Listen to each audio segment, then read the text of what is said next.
Hello viewers, welcome back to পিয়ার blog and recipe. আজ আমি চলে এসেছি ময়দার হালুয়ার এক রেসিপি নিয়ে। চলো, কত সহজে যে ময়দা দিয়ে হালুয়া তৈরি করা যায় সেটাই আজ আমি তোমাদের সঙ্গে শেয়ার করব। তো আমার বাড়িতে প্রায়ই হয় ময়দা দিয়ে হালুয়া, তো সেই রেসিপি আজকে তোমাদেরকে জানাবো। এবার দেখা যাক বন্ধুরা, কিভাবে আমি হালুয়াটি খুব সহজে তৈরি করছি। আমি প্রথমে কড়াইতে সাদা তেল দিয়েছি 1 কাপ। তেলটা একটু গরম হলে তার মধ্যে আমি দেব 1.5 কাপ ময়দা। দেখো, ময়দা দিয়েছি।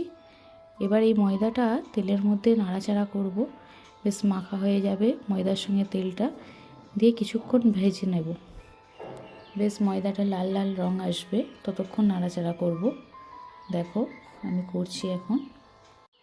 তোমরা আস্তে আস্তে বুঝতেই পারছো যে ময়দাটা আস্তে আস্তে একটু লালচে লালচে ভাব আসছে। তো এই পর্যায়ে ওভেনটা বন্ধ করে দেব, দিয়ে ময়দাটা প্লেট আউট করে নেব। দেখো, আমি প্লেট আউট করে নিয়েছি। এবার এটি ঠান্ডা হওয়ার জন্য একটু অপেক্ষা করব। দেখো, ঠান্ডা হয়ে গেছে। এবার আমি এই ময়দাটিকে একটা চালুনির সাহায্যে ভালো করে চেলে নেব, যাতে ময়দাটা দলা পাকা না থাকে। দেখো, আমি এইভাবে চেলে নিচ্ছি। তোমরা দেখেই বুঝতে পারছো যে একটুও দলা নেই আর ময়দার। অন্যদিকে আমি আবার কড়াইতে পানি দিয়ে একটু গরম করে নেব। পানিটি গরম হওয়ার পর তাতে আমি দেব 2 কাপ চিনি। যদি তোমরা আরও বেশি মিষ্টি খাও তো আরও বেশি দিতে পারো চিনিটা। আমি 2 কাপ দিলাম। আর দিয়ে দেব কুচিয়ে রাখা বাদাম, আর দেব কিশমিশ।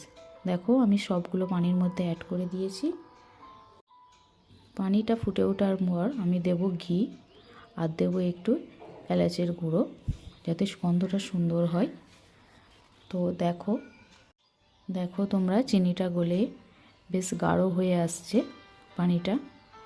তো এই পর্যায়ে এবার আস্তে আস্তে আমাদের চেলে রাখা যে ময়দাটা আছে সেটা মিক্সড করব। দেখো বন্ধুরা, আমি অল্প অল্প করে ময়দাটা দেব আর ভালো করে নাড়াচাড়া করব, যাতে চিনির ওই সেরাটার মধ্যে ময়দাটা মাখা হয়ে যায়। দেখো, আমি করছি। এইভাবে করতে করতে দেখবে বেশ গাঢ় হয়ে জমে যাচ্ছে ময়দাটা। তখন একটু ওভেনে হালকা করে জ্বালিয়ে তার মধ্যে বসিয়ে দেব। ওভেনের মধ্যে বসিয়ে কড়াটা গরম হয়ে হালকা হালকা করে নাড়াচাড়া করতে থাকবো। তো দেখো, আস্তে আস্তে বেশ তেলা তেলা হয়ে যাচ্ছে গাটা ময়দার। তখন আমরা এটাকে প্লেট আউট করে নেব। খুবই সহজ পদ্ধতি ময়দার হালুয়া তৈরি করার। তো এবার ডেকোরেশনের জন্য তোমরা তোমাদের মতো সাজিয়ে নেবে।